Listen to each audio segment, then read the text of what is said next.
Ceci est une population d'individus à l'état de nature. Dans cette situation, seule règne la loi du plus fort. Ces individus découvrent vite que pour résister à cette loi arbitraire, l'union fait la force. Ils décident donc de faire société, de devenir un peuple, et de créer autour d'eux un état de droit qui les protégera de l'arbitraire. Pour gérer ce droit, le peuple se nomme un représentant en qui il a toute confiance et à qui il donne tout pouvoir pour le protéger.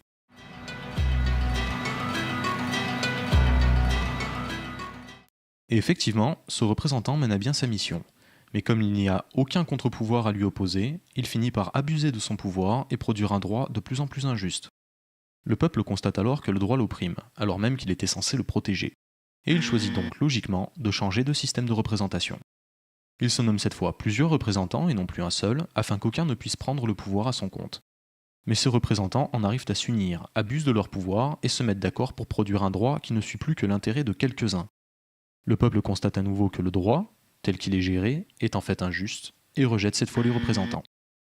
Il en nomme d'autres, et l'injustice se reproduit. Encore, et encore, et encore, jusqu'au moment où le peuple décide que c'en est trop. Pour comprendre ce mécanisme, il faut se pencher sur ce qu'est exactement la gestion du droit.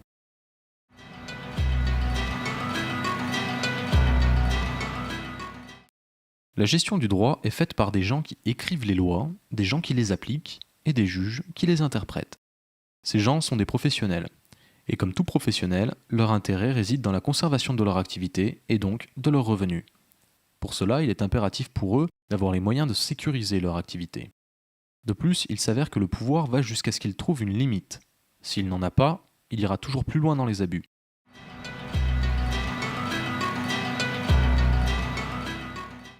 La question se pose alors, comment rendre le droit juste ? Quelles limites mettre au pouvoir pour en empêcher les abus ? La solution serait que le peuple contrôle la gestion du droit, pour se donner une assurance que le droit ne deviendra pas injuste.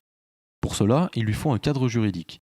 Le peuple décide donc d'ajouter une nouvelle entité, une règle, qui le protège, en contraignant le droit. Cette règle, c'est la Constitution. Le peuple, qui reprend confiance dans son état de droit, nomme de nouveaux représentants et leur demande de mettre au point la Constitution avant de reprendre la gestion du droit. Est-ce qu'il n'y a pas là une erreur ? Si le peuple a une revendication à faire valoir auprès du droit, comment doit-il s'y prendre ?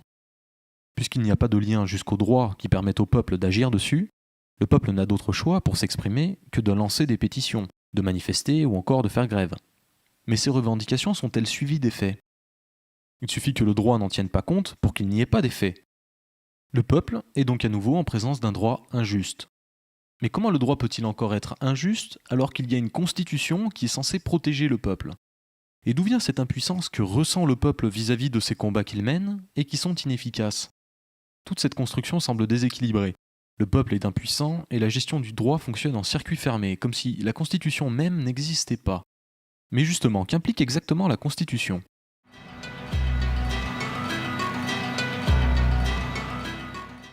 La Constitution est là pour protéger le peuple des abus de pouvoir et de l'injustice du droit. Pour ce faire, elle limite le pouvoir du droit. Et limiter le pouvoir du droit, c'est limiter du même coup l'activité des gestionnaires du droit, et même les révoquer si nécessaire. Or, l'intérêt de ces gestionnaires est justement de protéger leur activité. On constate ainsi qu'il y a divergence entre l'intérêt du peuple d'une part et l'intérêt de ses représentants d'autre part. Le peuple ne peut donc pas demander à ses représentants, qui ne veulent pas de contraintes, d'écrire la Constitution qui est censée les contraindre. Il y a conflit d'intérêts. Ces représentants écriront nécessairement des règles qui ne les contraindront pas, donc l'impuissance du peuple, et ce, dans l'intérêt de leur propre puissance. Mais alors, si les représentants ne peuvent pas écrire la Constitution, qui s'en chargera ? Qui est à même d'écrire la Constitution conformément à l'intérêt du peuple ?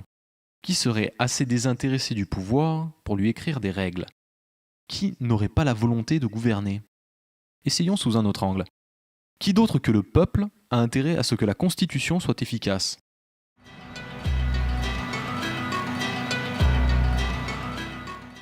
C'est exact, le peuple ne doit pas demander à ses représentants d'écrire la Constitution. Il doit l'écrire lui-même, conformément à son propre intérêt. Et sitôt que le peuple reprend le contrôle de sa Constitution, tout s'équilibre. Le droit régit le peuple, c'est ce qui était convenu, la Constitution contraint le droit, et le peuple maîtrise la Constitution.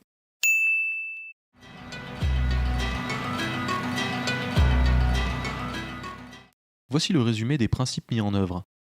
Tout d'abord, pour se protéger de l'arbitraire, le peuple se soumet au droit. Ce droit nécessite des limites, sinon il devient injuste. Donc, pour se protéger des abus de pouvoir et de l'injustice du droit, le peuple soumet le droit à la Constitution. Et enfin, pour clore la boucle, puisqu'il est dans l'intérêt du peuple que la Constitution le protège, le peuple écrit et prend le contrôle de la Constitution.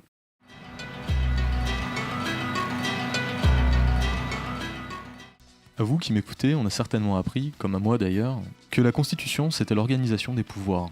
C'est leur séparation, le choix des modes de scrutin, l'effet des scrutins sur le pouvoir, quel type de scrutin pour quel type d'élection, etc. Que sais-je encore. Et en effet, elle est tout ça, ne vous y trompez pas, c'est aussi sa fonction. Mais ce que l'on aurait dû vous apprendre, et ce qu'on aurait dû m'apprendre à moi aussi, c'est sa raison d'être. Et sa raison d'être, ce n'est pas simplement l'organisation des pouvoirs, c'est surtout la limitation de l'exercice du pouvoir, je dirais même le contrôle de l'exercice du pouvoir, afin de garantir la protection du peuple contre les abus de pouvoir, et afin surtout d'assurer au peuple que sa souveraineté ne sera jamais bafouée. Alors rappelez-vous, c'est très important, c'est au peuple qu'il appartient d'écrire la Constitution, et ce en toutes circonstances. Car elle n'est pas seulement ce que les professionnels veulent qu'elle soit, c'est-à-dire l'organisation du pouvoir, elle est surtout la protection du peuple contre les abus du pouvoir.